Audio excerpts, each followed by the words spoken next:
بسم اللہ الرحمن الرحیم۔ السلام علیکم ناظرین گرامی، آج میں آپ کو ایسی قوم کے بارے میں بتانے جا رہی ہوں جس کا ذکر قیامت سے قریب پیش آنے والے واقعات میں سے ملتا ہے۔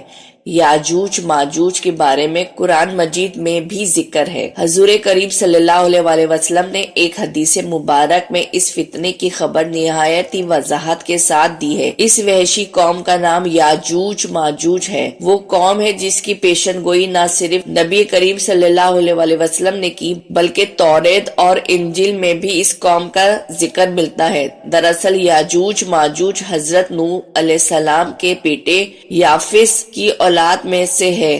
یہ لوگ شمالی مشرقی ایشیا میں زندگی بسر کیا کرتے تھے اور اپنے ارد گرد کے علاقوں پر ہمیشہ وحشیانہ حملہ کیا کرتے تھے۔ ان کی آبادی چین سے مغرب اور ترکستان تک پھیلی ہوئی تھی۔ روایتوں میں آتا ہے کہ یاجوج باجوج بنی آدم میں سے ہے اور اگر انہیں پوری دنیا میں چھوڑ دیا جائے تو تباہی مچا دیں گے اور لوگوں کی معیشت تباہ کر ڈالیں گے۔ ان میں سے ہر کوئی آدمی اس وقت تک نہیں مرتا جب تک 1000 یا اس سے زیادہ اولاد پیدا نہ ہو جائے۔ ان کے چہرے تہبت ڈھال کی طرح ہے۔ یہ لوگ لمبے قد کاٹ کے ہیں جو صنوبر کے درخت کے طرح ہیں۔ ان میں سب سے لمبا شخص 3 بالش تک کا ہوتا ہے۔ یہ جس جاندار کے پاس سے گزرتے ہیں انہیں کھا جاتے ہیں۔ یہ موسم بہار میں اپنے غاروں سے نکلتے ہیں۔ یہ سبزہ کھاتے ہیں۔ ان کے پنجے اور دانت درندوں کی طرح ہیں۔ ہزاروں سال قبل روئے زمین پر اللہ کے ایک نیک بندے کی حکومت جنہیں ذوالقرنین کو زمین کے ایک بڑے حصے پہ بادشاہت عطا فرمائی تھی۔ آپ نے مشرق اور مغرب کا سفر بھی کیا تھا۔ تاریخ دان کے مطابق ذوالقرنین کے نام سے قرآن مجید میں جس شخص کا ذکر آیا ہے دراصل وہ ایران کا عظیم بادشاہ خرس تھا جسے سائرس عظیم بھی کہا جاتا ہے۔ جب حضرت ذوالقرنین نے شمال کا سفر کیا تو آپ کا گزر مشرق ترکستان اور مغلستان کے علاقوں سے ہوا۔ یہ علاقہ 2 عظیم پہاڑیوں کے بیچ آباد تھا اور پہاڑ کے اس بار یاجوج ماجوج رہا کرتے تھے۔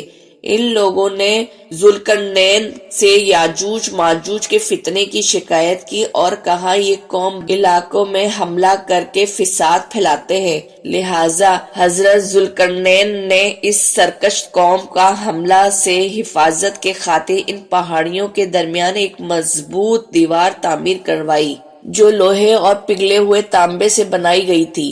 تعمیر مکمل ہونے کے بعد آپ نے اللہ کا شکر ادا کیا اور لوگوں کو آگاہ کیا کہ یہ دیوار وقتی طور پر اس قوم کی حفاظت کرے گی لیکن ہر چیز فنا ہو کر رہتی ہے، لہٰذا ایک دن یہ دیوار بھی ٹوٹ جائے گی اور یاجوج ماجوج ان علاقوں سے نکل کے تمام زمین پر پھیل جائیں گے، جیسا کہ اللہ نے قرآن مجید میں ارشاد فرمایا ہے کہ یہاں تک کہ جب یاجوج ماجوج کھول دیے جائیں گے اور وہ ہر بلندی سے دوڑتے ہوئے آئیں گے اور سچا وعدہ قریب آئے گا۔ حضرت ابو ہریرہ سے روایت ہے کہ رسول اللہ نے فرمایا پھر وہ دیوار توڑ کر لوگوں پر نکل آئیں گے، سارا پانی پی جائیں گے، لوگ قلعہ بند ہو جائیں گے اور وہ ہر ٹیلے سے بھاگتے ہوئے آئیں گے۔ ان کے اگلے افراد تپریا سمندر سے گزریں گے تو اس کا پانی پی جائیں گے اور اس کے آخر افراد وہاں سے گزریں گے تو کہیں گے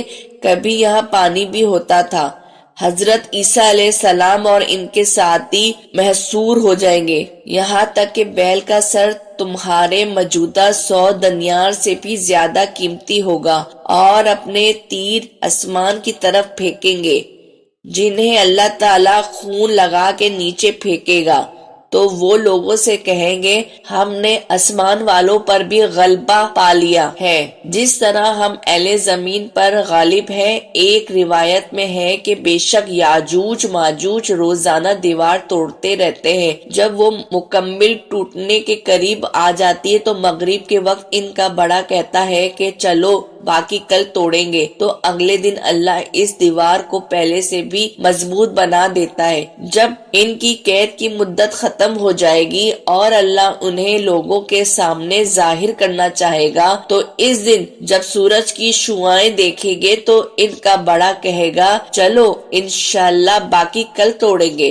جب وہ اگلے دن آئیں گے تو انشاءاللہ کہنے کی برکت سے دیوار اتنی ہی ہوگی جتنی چھوڑ کر گئے تھے، وہ باقی دیوار توڑ کر باہر آ جائیں گے۔ دیوار توڑنے کے بعد یہ زمین میں خوب قتل غارت کریں گے۔ یہ سب قیامت کے قریب ہوگا۔ حضرت عیسیٰ علیہ السلام ان کے لیے ہلاکت کی دعا فرمائیں گے تو اللہ ان کے گردنوں میں کیڑے پیدا فرمائے گا جس سے یہ فوراً مر جائیں گے۔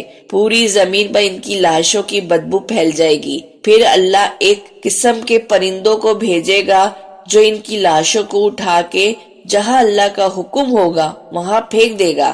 یاجوج ماجوج کا خاتمہ ہو جائے گا۔ یاجوج ماجوج کے مکمل واقعے سے ایک بات سوچنے کو ملتی ہے کہ زمین میں قتل و غارت گری کرنے والے اور فساد پھیلانے والوں کا انجام برا ہوتا ہے۔